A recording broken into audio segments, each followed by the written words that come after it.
Isang emosyonal na tagpo ang ibinahagi ng megastar Sharon Cuneta nitong Martes ng gabi, Setyembre 16, nang muling magharap ang kanyang mister na si Senador Kiko Pangilinan at ang kanyang tita Helen Gamboa. Sa isang video na ipinost ni Sharon sa social media, makikita ang pagbisita ni Helen sa opisina ni Kiko. Mainit ang naging yakapan ng dalawa na talaga namang nagpaantig sa puso ng megastar.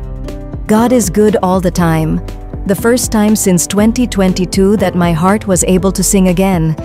We love you, our Mama Helen.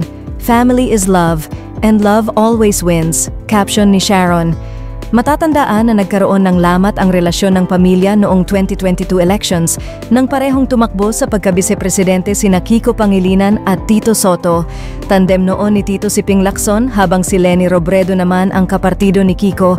Naipit sa gitna ang megastar dahil parehong mahalaga sa kanya ang pamilya nila Kiko at ang pamilya Soto. Matatandaan na emosyonla na ibinahagi ng megastar Sharon Cuneta ang kanyang saloobin sa social media matapos kumpirmadong magsasagupa sa 2022 Vice Presidential race ang kanyang asawa na si Senator Kiko Pangilinan at ang Senate President na si Tito Soto na itinuturing na matagal ng parte ng kanyang pamilya. Ayon kay Sharon, mabigat ang kanyang puso dahil dalawang lalaking mahalaga sa kanyang buhay ang magtatapatan sa politika. Ang isa'y nakasama niya mula pagkabata at ang isa na may kanyang kabiyak sa loob ng 25 taon.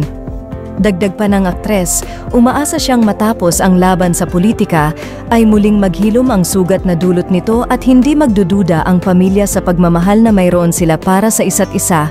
Matagal nang malapit si Sharon sa pamilya ni Tito Soto, lalo na kay Helen Gamboa na itinuturing niyang parang ina. Ngunit aminado siyang mahirap para sa kanila ang ganitong sitwasyon, lalo na nang ipahayag ni Chara Soto, anak ni Tito, ang kanyang pagkadismaya sa desisyon ni Kiko na tumakbo. Napakahirap ng ganitong sitwasyon, lalo na para sa aming nasa gitna. Naway tulungan kami ng Diyos at gabayan sa panahong ito, ani Sharon noon, sabay pakiusap ng dasal mula sa publiko. Ngayon, makalipas ang ilang taon, marami ang natuwa sa pagkakaayos na ito. Bumuhos ang mga komento ng netizens at mga kaibigang artista na nagsabing nakaka-inspire ang muling pagbabalik ng pagkakaibigan at pagmamahalan ng pamilya. Sarap sa pakiramdam, in time all wounds heal. God is love and He makes it happen in His time. Ilan lamang sa mga masayang reaksyon ng netizens.